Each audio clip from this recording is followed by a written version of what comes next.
What about clues? All right. It's a female swan that are three letters. Wait a minute. Got it.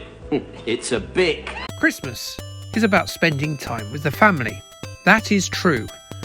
What we're told by the adverts and the television, though, is that is a good thing. This is not true.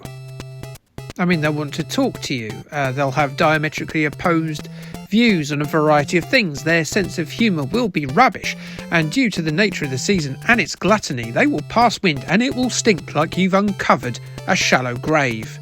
Worst of all, these people, these flipping people, who you are supposed to trust implicitly, will cheat like a bunch of baubles at a board game. With the physical version of Trivial Pursuit, there's so much opportunity for underhanded wrong'unry on a biblical scale. And there's no way they could have won this game.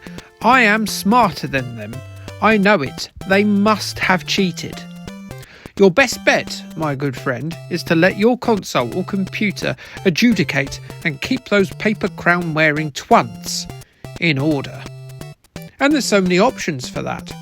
For your Trivial Pursuit, the Nintendo Switch, the PS4, the PS2, your PC, the Xbox One, the Xbox 360, your iPad, the Nintendo Wii, your mobile phone, the bloody Stadia even your DVD player. That would let you play Trivial Pursuit without the fear of the dog grabbing more of plastic pie pieces before coughing his last and ruining Boxing Day with his bloody death.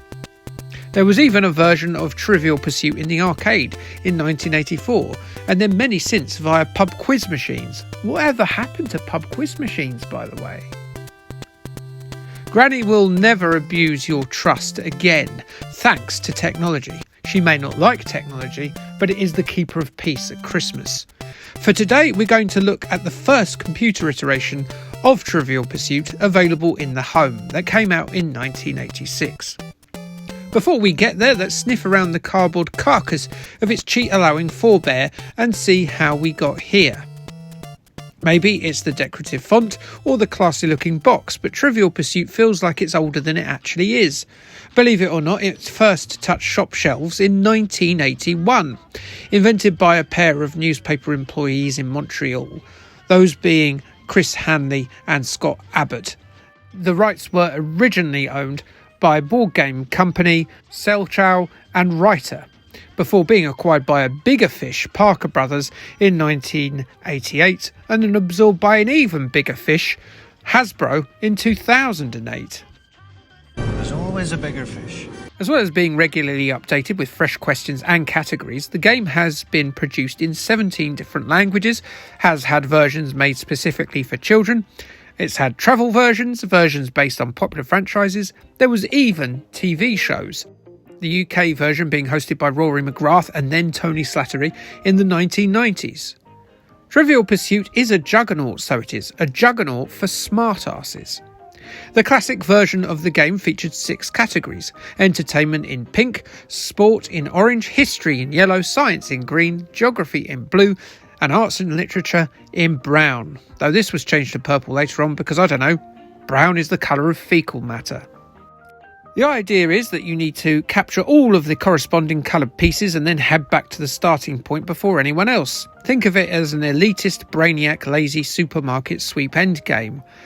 It's really straightforward, and there's a really good chance that unless you were raised in a war zone or in a country that doesn't feature windows built into houses as standard, you have played Trivial Pursuit at some point, and I don't really need to explain the rules any further than that.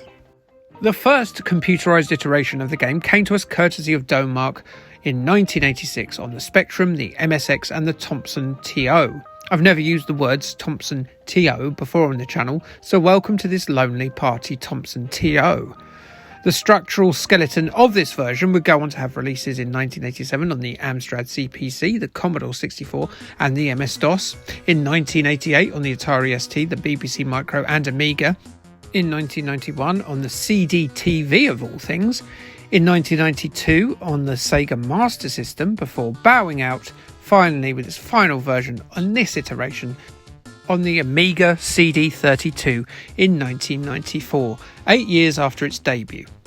Also released for the big three 8-bit computer formats were 2 add-on packs in 1987.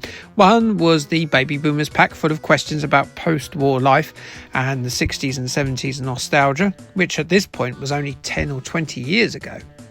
Then there's the Young Players edition, designed for 7 to 12-year-olds, which I would have qualified for back in 1986.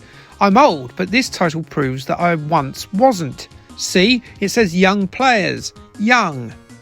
Most of these versions were programmed by the rather austere-sounding Oxford Digital Enterprises, who also coded the surprisingly good but slightly limited Yes Prime Minister game. There was a sequel to the game by Domark called Trivial Pursuit New Beginnings, showing that there was a thirst for being a smug know-it-all git 2 or 3 years down the line. I'll be concentrating on the original Spectrum version of the original release, thank you very much. As much as I'd like to play through about 20 versions and add-on packs, I also don't think that the chair that I sit to play in can take too many more of my farts burnt into it in such a short space of time before it just disintegrates. Trivial Pursuit is very pure to its source, for the most part, with a couple of notable exceptions. It allows 6 players to compete, and the rules are very much those of Trivial Pursuit. The board layout is the same, the way that turns work is the same, the goal of reaching the central hub is the same. It will take as long as the physical board game to play through, which is entirely reliant on the quality of the contestants. If people the intellectual calibre of Stephen Fry and Sandy Toksvig are playing, why, it could take about 20 minutes. If you've got the intellectual capacity of Carl Pilkington or Nadine Dorries, best get the beers in, it could be a long night. It is Trivial Pursuit. Where it differs is its presentation. This squat fellow is called, no laughing at the back, TP. Kippy for my bunghole. TP is a charming chap. He saunters across his study and asks you questions, and then he taps his foot impatiently and walks backwards and forth until you have an answer for him, like he's had a gram of coke and is a bit aggy. But there's no time limit, so make him wait. If he gets knifey, just leave his stately residence. F the 1%. TP is nicely animated for the time and certainly avoids the basic and boring presentation some of the quiz show adaptations had in that era. You know, games like Mastermind and Blockbusters, or even one of the board game adaptations like the infamous Scrabble on that 6-pack included with the Spectrum 48K. How do you answer him though? How do you interact with the game and answer his question? How does it handle typos, spelling errors, slips on the keyboard? Simply put, it doesn't. The only interaction you will have with TP is to tell him, 1, that you've got an answer, and 2, whether the answer to the question was right or not. How does that work then? Well, if you're playing one player, it probably doesn't. You can cheat and pretend you know the answer. You're not impressing anyone though, are you? You're lying to yourself, and only yourself. You're the only audience. But in multiple players, you'll have to use your throat and tongue to answer, and people will know if you've spun your chin like Boris Johnson at a work gathering. This simplification of the process makes it into a rather literal version of the board game rather than a video game as such. It's Trivial Pursuit without the mess and the preparation. Well, beyond the loading time if you count that as preparation. For what Trivial Pursuit is, it works. Where it does differ and doesn't really work on the Spectrum due to that machine's limitations is that it will give you questions where it will show you images and plays you some famous tunes. The images being on the Spectrum are rudimentary, and the music, well, on the Spectrum is, well, rudimentary again. It's a struggle and probably works better on the 16-bit versions. Ultimately, you end up fearing those questions coming up because they feel slightly unfair due to those limitations. What should be an extra selling point, something you can't do in the classic iteration of the board game, is actually a slight burden to it. Also included in the game is a statistical analysis on the types of questions each player has answered, which might help the player decide which category to choose at the end of the game. That part is a nice little touch, especially to stat nerds like me who spend hours looking at the YouTube channel's figures on Creator Studio and Social Blade and usually end up crying about it for hours. I'm not looking, it's Christmas, joy to the uncaring world. I don't want to be upset by how few subscribers I have. In terms of the amount of questions and how often they're repeated, a thing that often blights 8-bit computer versions of quiz shows and board games it's alright. I had some repeats come up on its third playthrough, which feels par for the course with these sorts of games. Probably slightly worse than if you were playing with the base pack of the 80s physical Trivial Pursuit, but not far off. My overall opinion of Domark's Trivial Pursuit on the Spectrum is this: positive. It achieves exactly what it set out to do, and does it very well, with the animated Quizmaster making what could have been a very bland-looking visual experience into something that does feel like a full-price effort. Plus, the uncle who no one likes can't sneak a look at the cards while everyone is out of the room watching the Queen's speech, and the cat won't walk across the board and knock over the pieces like a four-legged unchristmassy dick piece.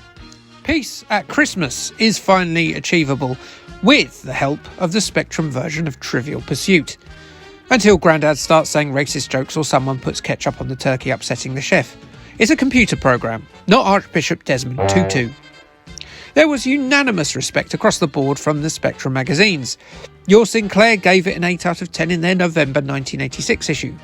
Trivial Pursuit, they said, is still fun in this version, but I'm not sure the addition of sound and visuals are enough to persuade me to leave the batter box with its dog-eared question cards in the cupboard. Sinclair user gave it a 5 out of 5 in their issue 55. That's a lot of fives. They said in a funny little review that asked itself questions in an almost schizophrenic manner, is it a classic? It certainly is. Is it a turn up for the books? You're telling me! Crash Magazine in their issue 33 gave it a solid 91%, and their Crash Smash. With them it was described as a very competent conversion of a classic game. Well, that's a relief. As big a relief as Christmas coming to an end soon. And with the end of Christmas comes the end of festively themed game reviews. It's about bloody time. Back to normal with the weird license reviews next time, as we're going to take a look at Bruce Lee. No, not the famous 8-bit one or even that 16-bit beat-em-up based on Dragon, a Bruce Lee story, but one on the Game Boy Advance.